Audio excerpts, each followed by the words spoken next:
My son proudly exclaimed, "You will never compare to my father-in-law." His words struck me like a knife. The perfect father-in-law versus a simple father who had silently supported the family for years. I stood up and replied, "Will he pay your bills?" "Because I'm not sending you any more money." My son's wife was shocked. "What money? We haven't received a cent from you." What I found out next shocked me. The fork trembled in my hand as Michael's laughter filled the dining room. Rain drummed against the windows, but the storm outside felt gentle compared to what was brewing at my own table.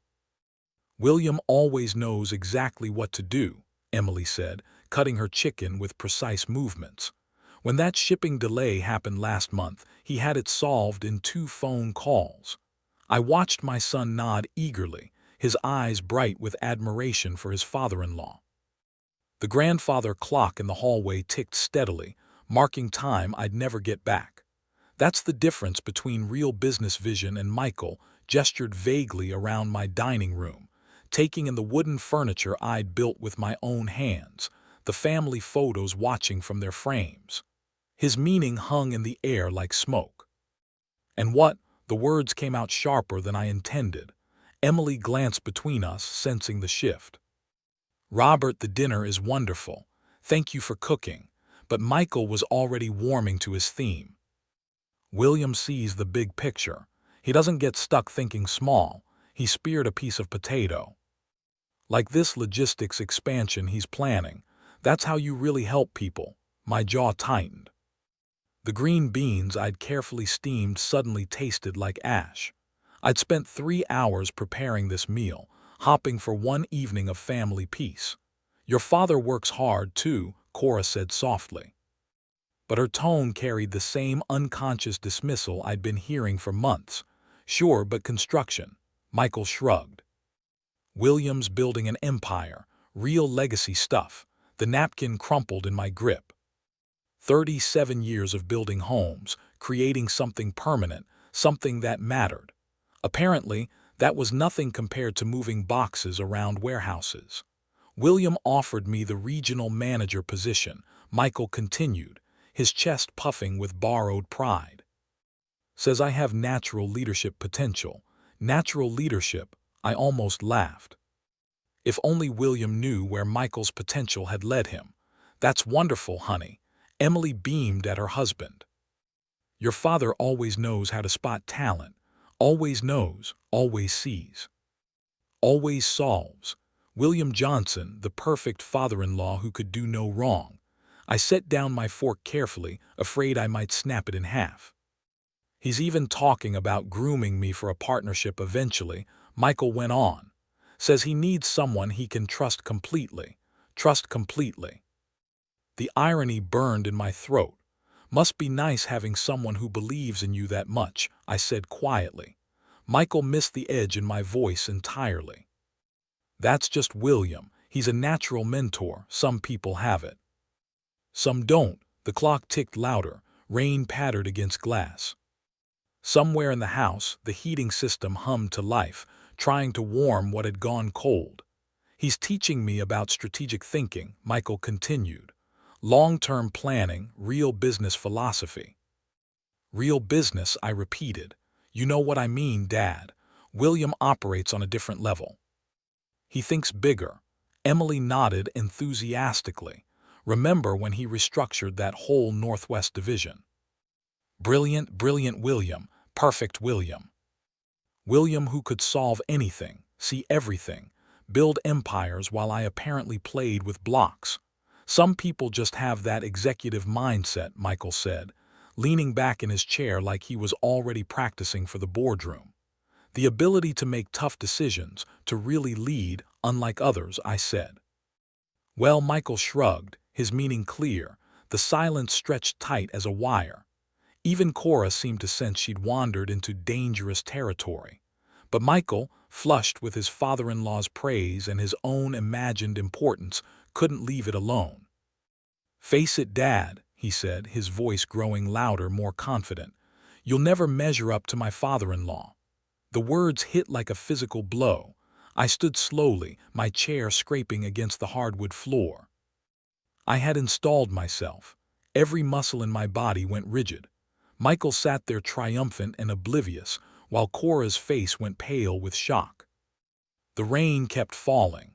The clock kept ticking, and something inside me went very, very cold. I stood there gripping the back of my chair as Michael's words echoed in my mind. "You'll never measure up." The phrase triggered something deeper, pulling me into memories I'd tried to keep buried. 2 years ago. Michael sitting across from my desk in the home office, his hands clasped tightly, eyes avoiding mine. "Dad, we just need to get through this month." His voice had been smaller then, embarrassed. There was this unexpected expense with the apartment, and my paycheck got delayed. I'd written the check for $2,000 without hesitation. My son needed help. That's what fathers did. "This is temporary," he'd promised, folding the check carefully. "Just until I get back on my feet." 3 months later, he was back. This time it was car repairs and utilities. $3,000. His stories were getting more elaborate, his explanations more desperate. "Emily doesn't know how tight things are," he'd whispered that time. "I don't want to worry her. You understand, right?" Man to man, I understood. I understood that my son was struggling and too proud to let his wife see it. So I opened my checkbook again. By the fourth visit, it had become routine. Michael would call first, testing the waters. "Hey, Dad, could we talk sometime this week?" Then he'd show up with another crisis, another emergency that only money could solve. I started keeping better records, not because I didn't trust him, but because the amounts were getting larger. 2,500 one month, 3,200 the next. I wanted to track it all, maybe help him see the pattern, figure out where the money was actually going. The online banking made it easier. No more checks, no more paper trail he might accidentally leave where Emily could find it. Just quiet transfers from my business account to his personal account every month like clockwork. William's helping with career stuff, Michael had explained during one of our last conversations. But we need cash flow help until the new position kicks in. William was helping with career stuff. I was helping with everything else. $75,000 over 3 years. I knew the exact number because I'd calculated it just last week, sitting in that same office, staring at the bank statements spread across my desk. $75,000 of my sweat, my labor, my careful savings. Money I'd earned hauling lumber and mixing concrete and working 14-hour days to build something lasting. All of it disappeared into whatever black hole Michael called his temporary setbacks. The last transfer had been just 3 weeks ago, $2,800, because his rent had gone up and there was some issue with his health insurance. Another emergency, another promise that this was the last time. "I really appreciate this, Dad," he'd said over the phone. "I know you don't have to do this. Family helps family, right? Family helps family." I blinked, returning to the present moment. Michael was still sitting there, still glowing with his father-in-law's approval, still completely unaware that his perfect world was about to come crashing down. Cora was staring at me with concern. "Robert, are you all right?" The rain outside seemed louder now, more insistent. The warm light from the dining room chandelier felt harsh against my eyes. Everything looked different, sharper, like I was seeing it all for the first time. 25 payments, $75,000, $3 years of being the silent bank, while William got all the credit for being the generous mentor. My grip tightened on the chair back. All those months of careful planning, of budgeting my own expenses so I could help my son. All those times I'd chosen not to buy something I wanted because Michael needed help more than I needed comfort. And this was my thanks. This dismissal, this casual cruelty. I looked at Michael's face, still flushed with borrowed pride, and felt something fundamental shift inside me. The hurt was still there, but underneath it was something harder, colder. "You'll never measure up. We'd see about that." I straightened slowly, letting the weight of 3 years settle into my bones. The rain hammered against the windows now, demanding attention. Michael sat there, satisfied with his little speech, while Cora watched me with growing concern. "You think William will take care of you?" My voice came out steady, controlled, deadly quiet. Michael blinked, some of his smugness faltering. "What's that supposed to mean?" Simple question. I walked around the table, my footsteps deliberate on the hardwood. "When William stops being useful to you, when the job doesn't work out the way you planned, who's going to pay your bills?" "Dad, what are you talking about? Because I won't be sending you money anymore." The words landed like a sledgehammer. Michael's face went white, then red, then white again. Emily's fork clattered against her plate. "What money?" Emily's voice cracked with confusion. "We haven't received a penny from you." The silence that followed was beautiful. Michael's mouth opened and closed like a fish gasping for air. The grandfather clock ticked louder, marking each second of his panic. "Michael." Emily turned to her husband, her brow furrowed. "What's he talking about?" Michael's hands were shaking now. It's not what you think." "What's not what I think?" Emily's voice rose sharply. "Robert just said he's been sending us money." "What money, Michael?" I crossed my arms and waited. This was delicious. 3 years of careful lies were about to unravel in the span of minutes. "There might have been some small temporary," Michael stammered.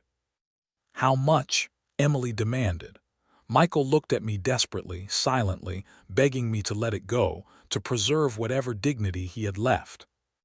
The same look he'd given me as a child when he'd broken something and hoped I wouldn't tell his mother. $75,000, I said calmly. Cora's gasp echoed through the room. 75? What? Over 3 years, monthly payments, sometimes more when he had special emergencies. I kept my voice conversational, like I was discussing the weather, car repairs, rent increases, utility bills, medical expenses, always something. Emily's voice had gone deadly quiet. "Is this true?" Michael's face crumpled. "Emily, I can't explain. $75,000. She stood up slowly, her chair scraping against the floor. "While I've been worried sick about our finances, while I've been taking extra shifts and cutting back on everything. It wasn't supposed to be that much," Michael whispered. "Where did it go?" The question came from both of us simultaneously. Emily and I stared at Michael, waiting for an answer we both suddenly desperately needed. Michael's mouth worked soundlessly. Sweat beaded on his forehead despite the cool evening air. He looked around the room as if searching for an escape route, but there was nowhere to run. "Michael," Cora's voice was ice. "Where did the money go?" Outside, lightning flashed, illuminating the dining room in stark white light for just a moment. In that flash, I saw everything clearly. My son's terror, my daughter-in-law's betrayal, and my own cold satisfaction. The thunder that followed seemed to shake the house. Michael opened his mouth to speak, and I leaned forward, eager to hear what lie he'd try next. But more than that, I was eager to watch it all fall apart, because this was just the beginning. "I can explain." Michael's voice cracked like a teenager's. Emily leaned forward, her knuckles white against the table edge. "Then explain. Where did $75,000 go?" The silence stretched until even the grandfather clock seemed to hesitate. Michael's mouth opened and closed several times before any sound emerged. "It's complicated." "No." Emily's voice cut through the air. "It's simple. You took money from your father." "Where did it go?" Michael's hands trembled as he reached for his water glass. The ice clinked against the sides like small bones rattling. "There were some investments that didn't work out." "What investments?" I kept my voice level, curious. "Online trading platforms."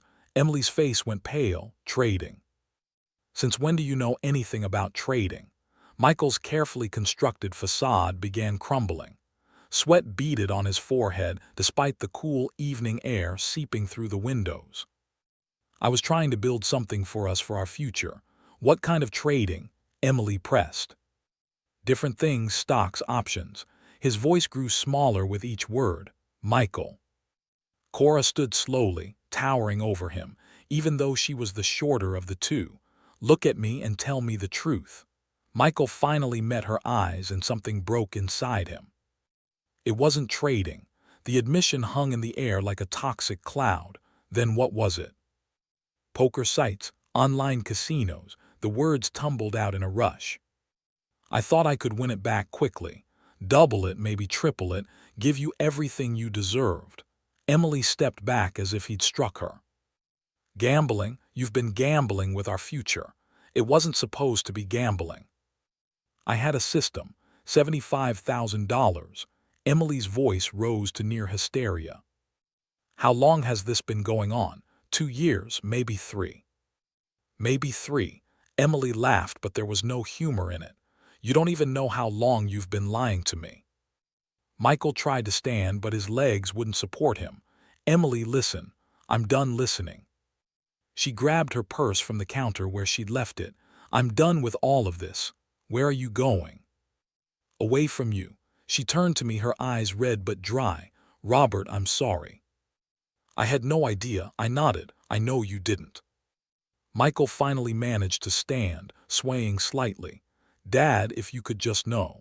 The word came out harder than I intended. Figure out your problems, Michael, but not in my house. You're throwing me out.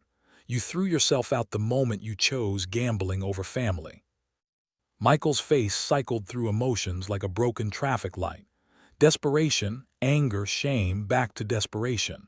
I can stop. I will stop. Then do it somewhere else. Emily was already at the front door, her coat half on. Michael stumbled after her, making pathetic pleading sounds. Emily, wait, we can work this out. She didn't turn around. Work what out, Michael?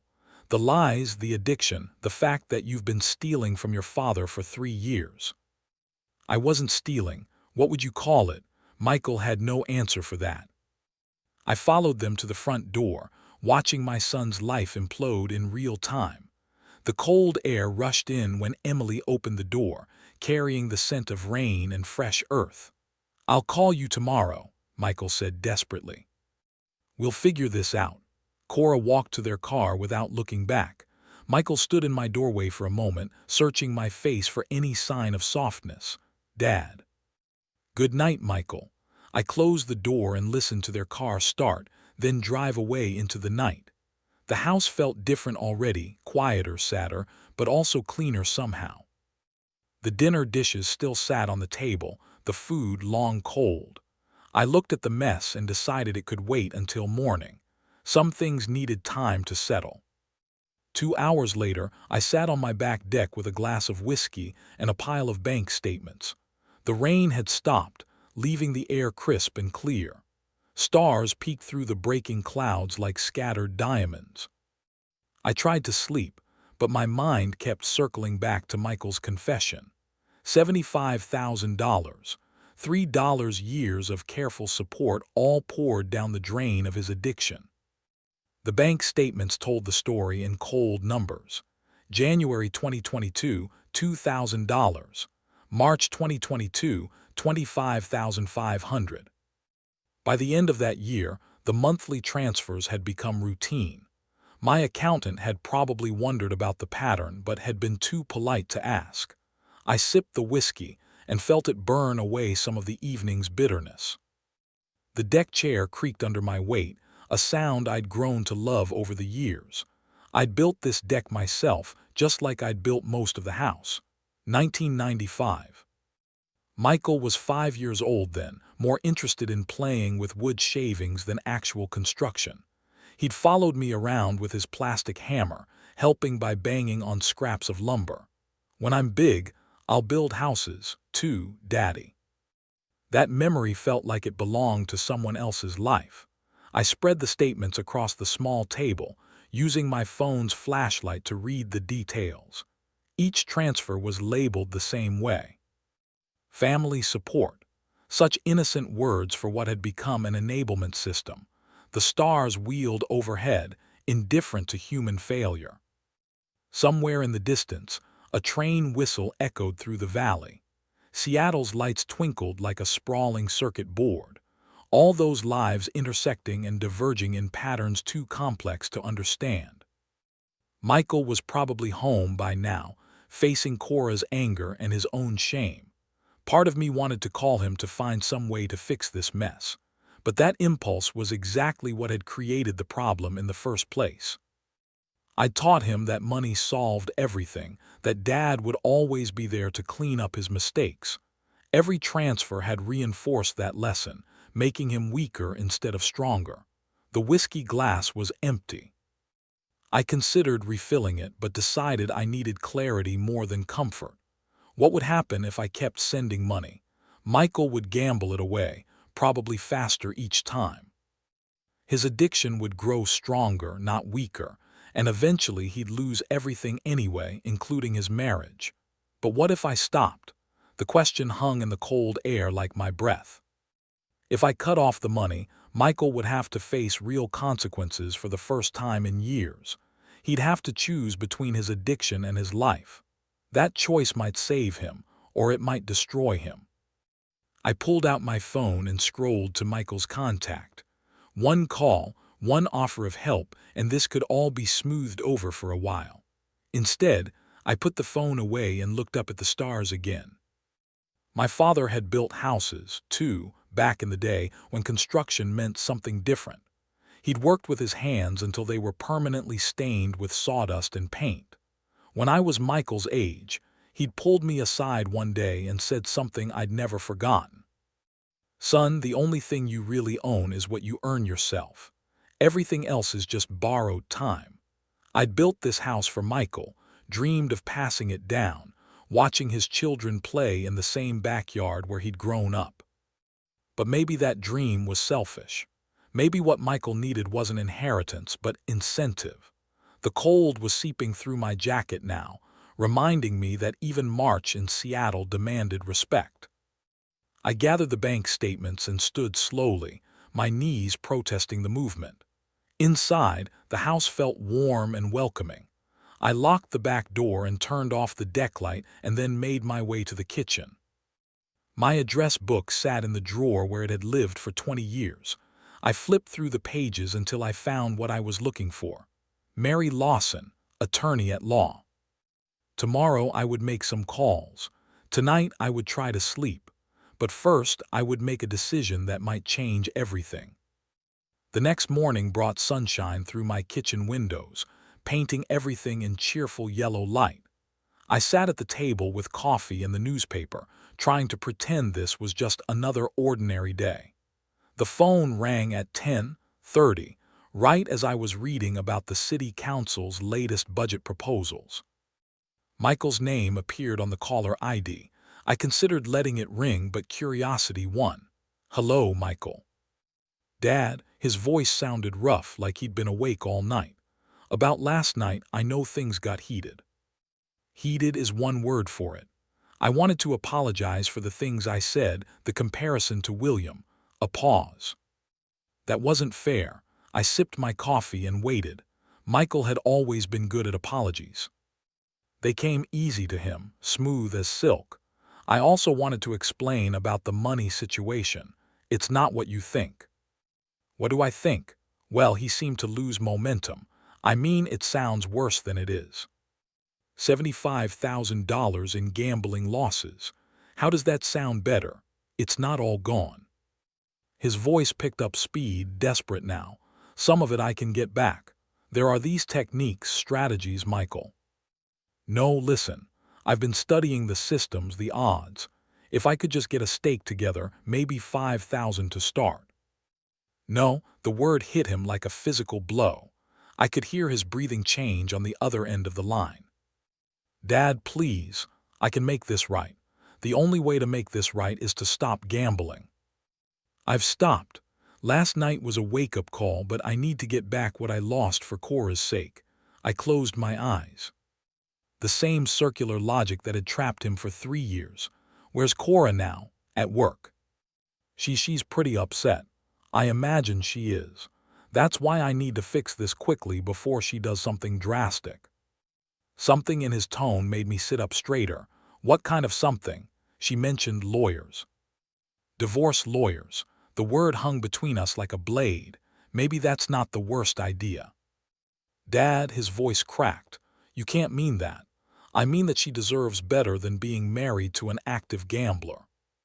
But I'm not active anymore. I told you. Then get professional help. What kind of professional help? Addiction counseling, Gamblers Anonymous, residential treatment if necessary. I don't need that's the only help I'm offering, Michael. Treatment, not money. The silence stretched long enough that I wondered if he'd hung up. William won't help either, he said finally. You asked William for money. Yesterday before the dinner his voice was small now, ashamed. He turned me down flat. Said I needed to figure this out myself. Smart man. So you're both against me. We're both against your gambling. It's the same thing. No, Michael, it's not. I could hear him breathing heavily, working himself up to something. Fine, if that's how you want to play it. This isn't a game, isn't it? His voice turned ugly, bitter. Rich old man teaching his son a lesson, making him beg. Michael, you'll regret this. Both of you will regret this. The line went dead. I sat there for a long moment, listening to the dial tone. Then I set the phone down carefully and reached for my address book. Mary Lawson answered on the second ring. Mary, it's Robert Miller. I need to discuss some changes to my will.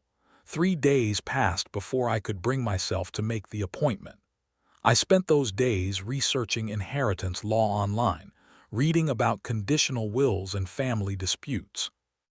The deeper I dug, the more convinced I became that legal action was my only remaining option. Mary Lawson's office occupied the 15th floor of a glass tower downtown, with panoramic views of Elliott Bay stretching toward the Olympic Mountains. I'd known Mary for over 15 years, ever since she'd helped me incorporate the construction business. Her mahogany desk bore the comfortable clutter of a successful practice. Law books, client files, and a coffee service that spoke of long-standing relationships. Robert, she stood as her assistant showed me in, extending a firm handshake. It's been too long, though I have to say your call sounded urgent. It is urgent. I settled into the leather chair across from her desk. I need to change my will. Mary's eyebrows rose slightly. May I ask why? The last version we drafted seemed comprehensive. My son has a gambling addiction. The words hung in the air between us.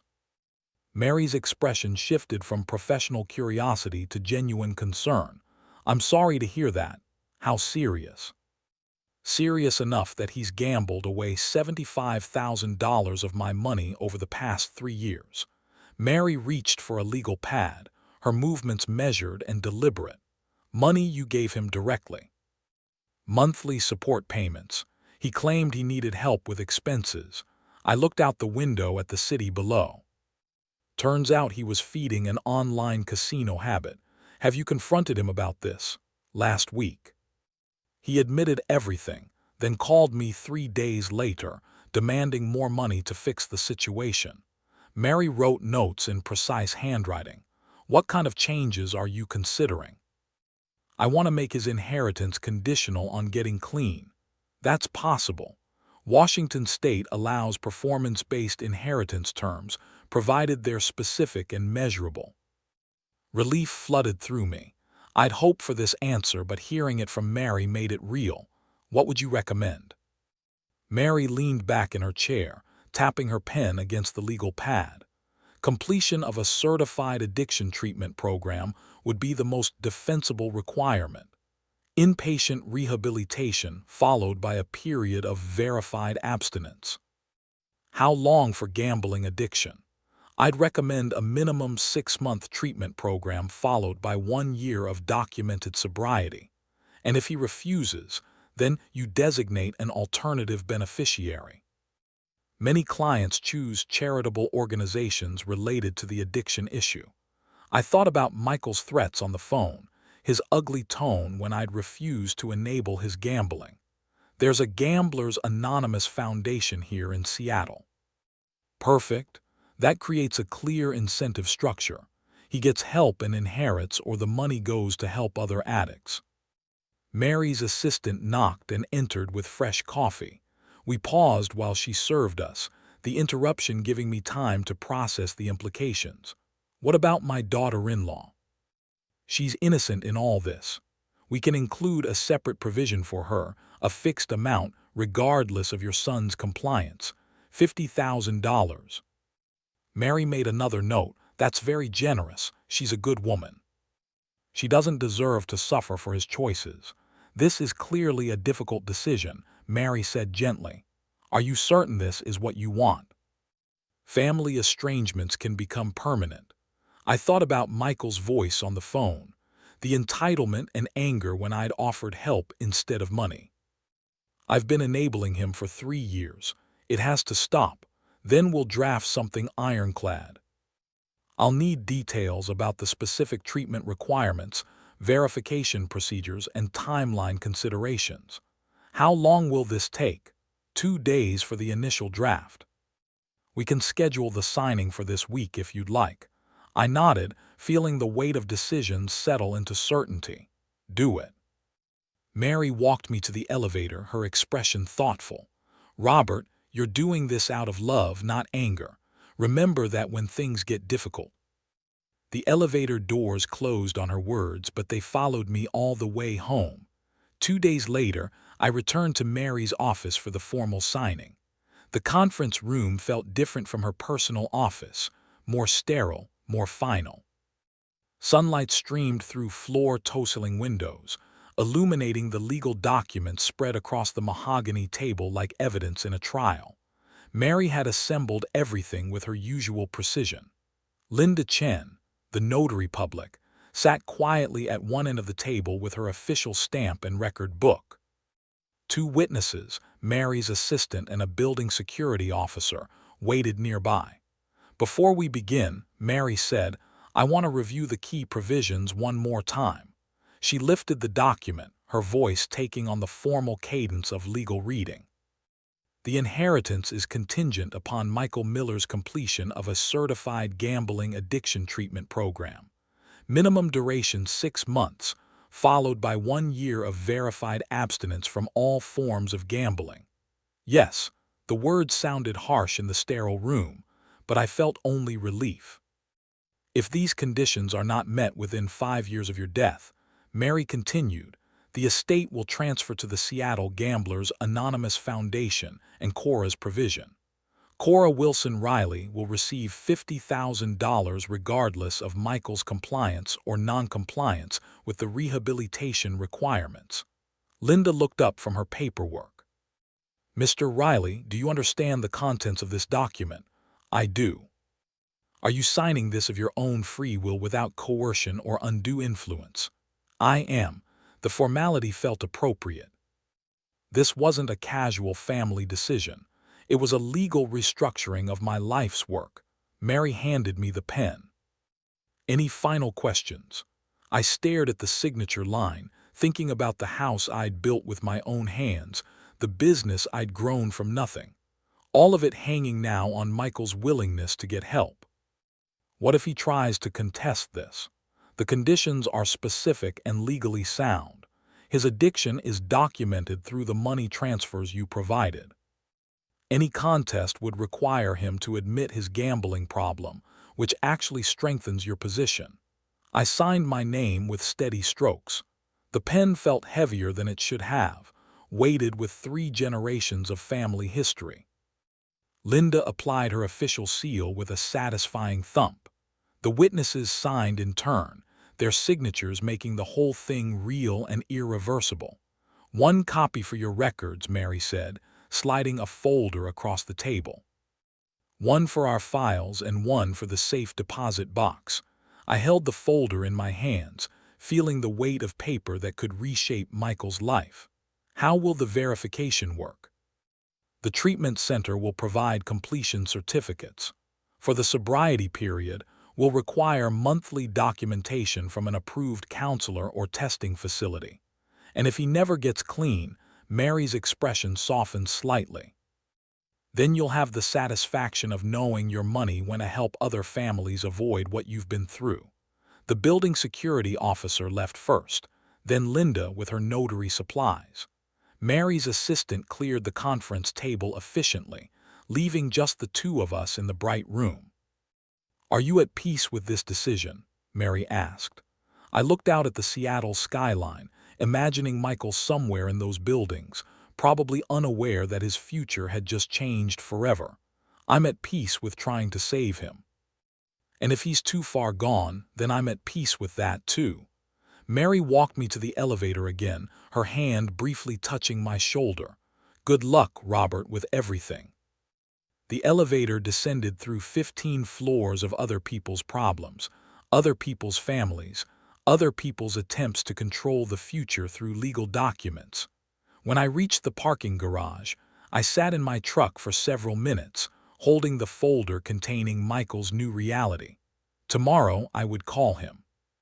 Tonight I would plan exactly what to say. The drive home through Seattle traffic gave me plenty of time to think. 3 days passed before I felt ready to make the call. I spent the time carefully planning my approach, shopping for ingredients, and preparing the house for what would likely be our final family dinner. The grocery store felt different that morning, like I was shopping for a last meal. I chose simple ingredients. A roasted chicken, fresh vegetables, good bread, nothing that would require complicated preparation or distract from the conversation ahead. At the checkout, Mrs. Patterson from the deli counter asked about Michael. "Haven't seen your boy lately. How's he doing?" "He's learning some important lessons," I said. She smiled and nodded, unaware she was probably the last person who would ask about Michael with genuine affection. Back home, I moved through my kitchen with mechanical precision. The meal prep gave my hands something to do while my mind rehearsed the phone call ahead. By 2:00, everything was ready, except the conversation that would change everything. I dialed Michael's number before I could reconsider. "Dad." His voice carried surprise and weariness in equal measure. "Hello, Michael. If this is about lecturing me again about gambling, it's not." I kept my tone neutral, almost friendly. "I've been thinking about our conversation, about your money situation." Silence stretched across the line. I could almost hear him recalibrating, searching for the trap. "What about it? Come to dinner tonight. We'll talk about what exactly? Your future." Cora's future. I paused deliberately. "Your money problems." "Are you saying you'll help us after all?" "Perfect."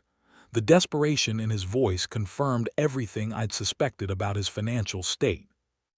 "I'm saying we should discuss it face to face like family. Dad, we really need 700. Bring Emily. She's still pretty upset about everything. Then maybe it's time to fix things." Another pause. I could hear him breathing, probably calculating how much he could ask for, how to play this conversation. "Okay, we'll be there." "Good. See you at 7. I hung up before he could ask more questions. The afternoon passed slowly. I set the dining room table with care, using the good china and silverware reserved for special occasions. This qualified as special, though not in any way I'd ever imagined. At 6:30, I retrieved the will from my study and placed it in an envelope on the side table. Everything was ready. The meal, the setting, the legal documents that would reshape Michael's world. Looking around the dining room, I remembered other family dinners from happier times. Michael as a boy excited about school projects. Teenage Michael bringing girlfriends home to meet his father. Young adult Michael announcing his engagement to Cora. All of it led to this moment. The grandfather clock chimed 7 times. Right on schedule, I heard a car in the driveway. Time to find out if love could still triumph over addiction.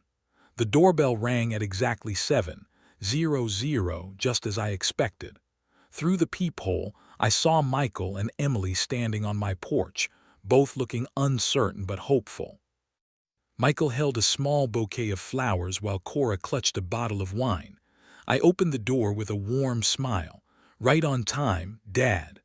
Michael stepped forward awkwardly, offering the flowers. "Thanks for inviting us back. Of course, I accepted the bouquet graciously. "Come in." "Come in." Emily followed, extending the wine bottle. "I wasn't sure if we should bring anything, but that's very thoughtful." I gestured toward the dining room. "Dinner's almost ready." The atmosphere felt entirely different from our last gathering.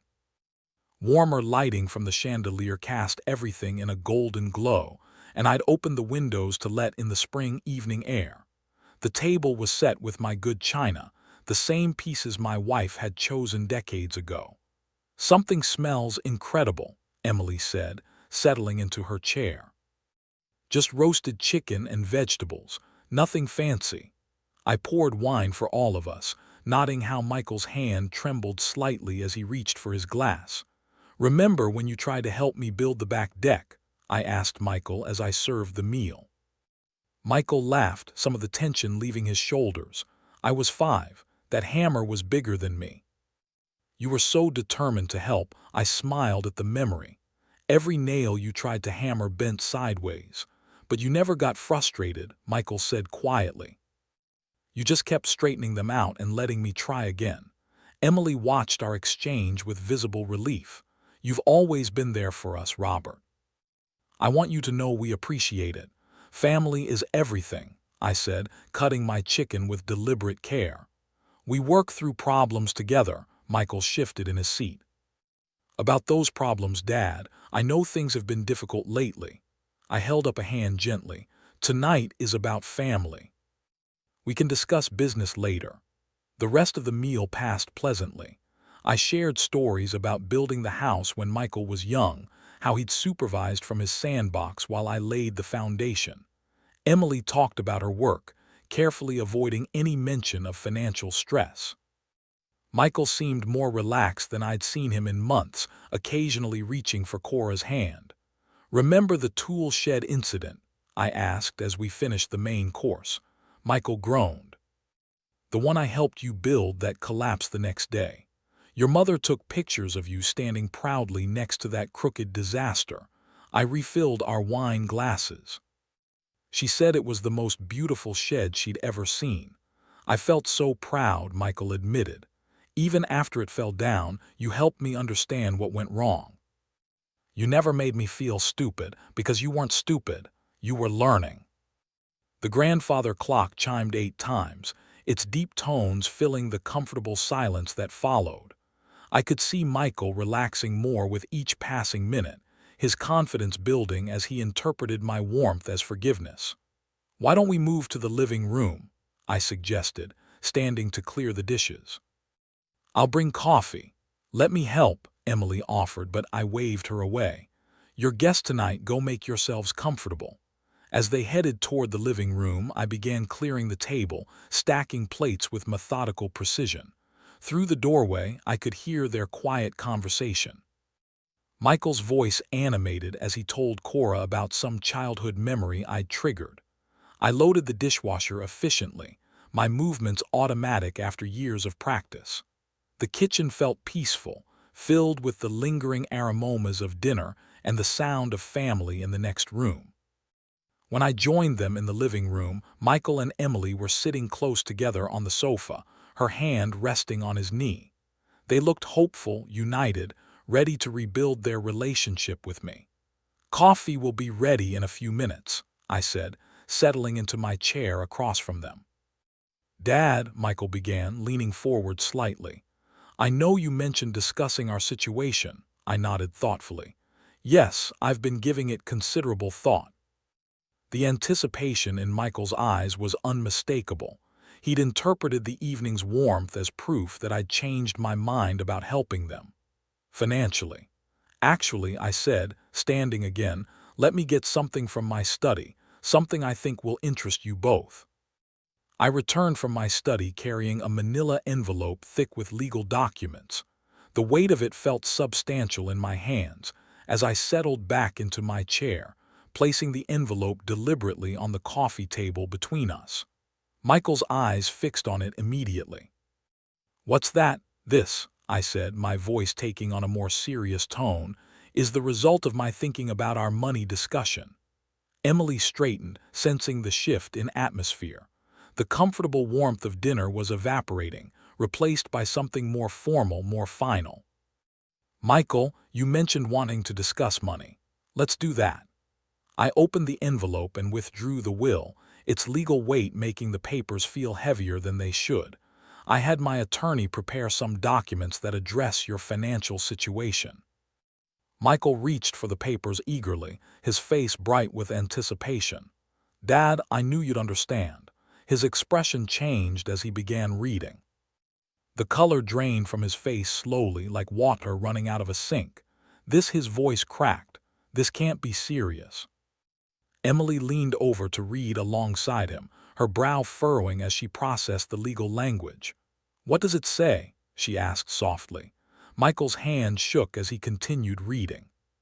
He's changed his will. I can only inherit if I complete gambling addiction treatment. 6 months minimum in a certified residential program," I confirmed calmly, followed by 1 year of verified abstinence from all forms of gambling. "Dad, you can't do this." Michael's voice rose sharply. "I can and I have." I kept my tone level controlled. "The documents are already filed with the court." Emily continued reading over Michael's shoulder, her expression shifting from shock to understanding. "Monthly check-ins with approved counselors," she read aloud. "Medical documentation required. 5-year deadline from date of death. And if I don't meet the conditions," Michael's voice was barely a whisper, "then the estate goes to the Seattle Gamblers Anonymous Foundation." I leaned back in my chair.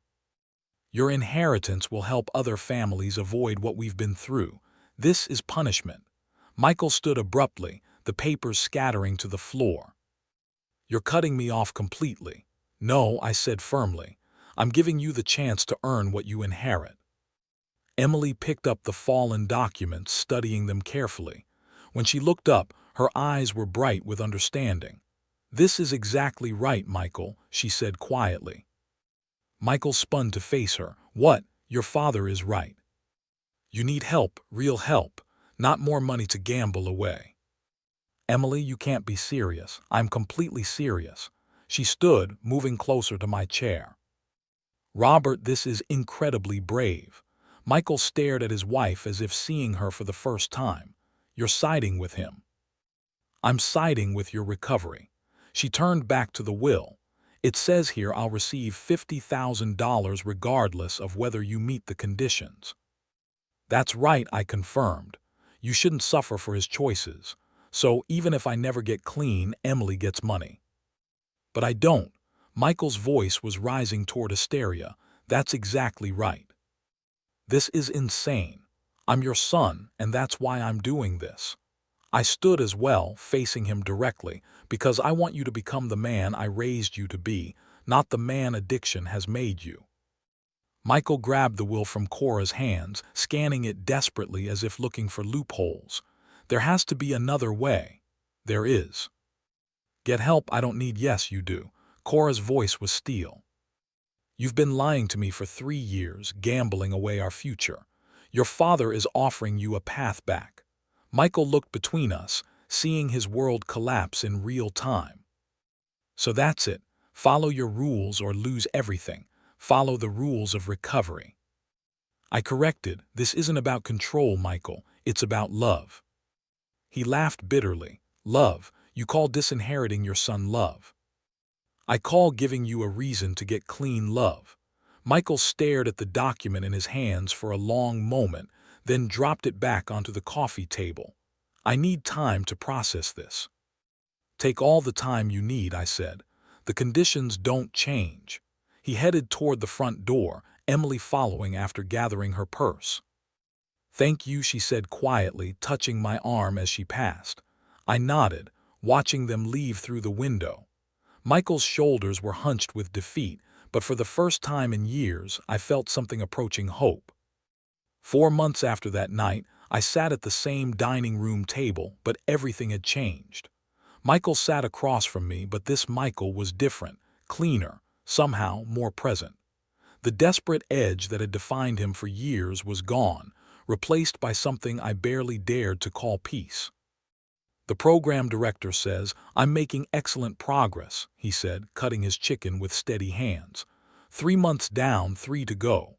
Emily smiled beside him, her relief evident in every gesture. "He calls every other day now. Not for money, just to talk." "How are the group sessions?" I asked. "Hard," Michael admitted, "really hard.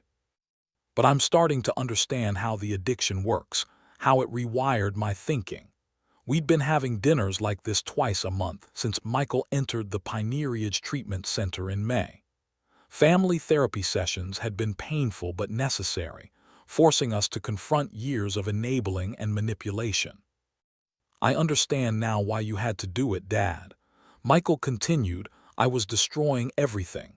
My marriage, my relationship with you, my future. I never stopped believing you could change," I said. "I just needed to stop making it easy not to." The counselors explained enabling to us. Emily added how giving him money was actually feeding the addiction. Michael nodded. "Every time you helped, it reinforced my belief that gambling was okay because there would always be a safety net. And now I'm learning to build my own safety net. Real skills, real relationships, real responsibility." I looked at my son, really looked at him. His eyes were clear, focused. The furtive, calculating expression that had become his default was gone. The financial counselor helped me create a repayment plan. Michael said, "It'll take years, but I want to pay back every dollar I took from you." Michael, "No, Dad, I need to do this. Not for the inheritance, but for me, for my marriage, for our family." Emily reached for his hand. "It's been hard, but we're both learning what a real partnership looks like. No more secrets, no more lies. I have 6 months left in the program," Michael said. "And I want to complete it even if I inherit nothing. This isn't about money anymore." "The inheritance was never the point," I replied. Getting my son back was Michael's eyes filled with tears. He didn't try to hide. "I was so angry when you showed me that will. I felt betrayed, abandoned. And now I understand it was the most loving thing you could have done. If you'd just given me more money, I'd probably be dead by now." The grandfather clock chimed 8 times, just as it had that night 4 months ago. But instead of marking the end of our family, it now measured our healing. "The counselor says recovery is lifelong," Michael said. "Even after I complete the program, I'll need ongoing support." "You'll have it," I promised. "From both of us," Cora added. We finished dinner in comfortable conversation about small things: Michael's new job prospects, Cora's promotion, my latest construction project. Normal family talk that felt miraculous after years of crisis and lies. As they prepared to leave, Michael hugged me tightly. "Thank you for not giving up on me. Thank you for not giving up on yourself." I watched through the window as they drove away, Cora's hand resting on Michael's shoulder as he drove. They were rebuilding their marriage just as Michael was rebuilding himself, slowly, carefully, with professional help and genuine commitment.